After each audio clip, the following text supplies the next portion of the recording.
It's very easy to measure whether you've got a bigger organisation than this time last year. Bigger is an easy comparison to make. What's a much harder comparison, and arguably a more important one, is whether you've got a better organisation. Now, better can be subjective, but there's lots of metrics that can be looked at which also will indicate this, which I'm going to go into shortly. And this is all about operational optimization.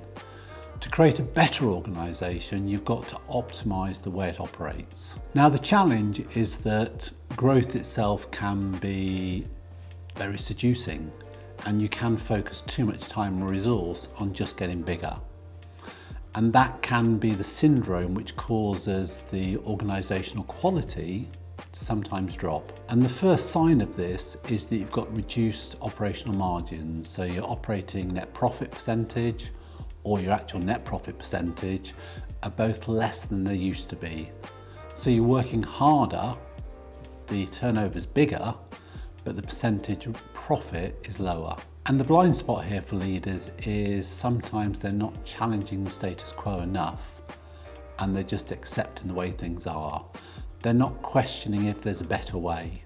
They're not really focused on optimization, they're just focused on growth still. Now, the good news is that it's an easy switch to make if you allocate some time. And there's three elements which I think are critical when you're looking at this. The first thing you need to consider is bringing an approach of incrementalism. Now, incrementalism is merely small increases or small improvements which compound over a period.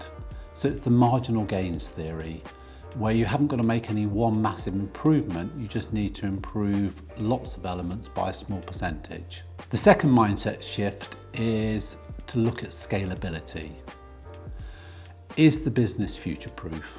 Are the systems, the processes and the people good enough if the organisation was twice the size?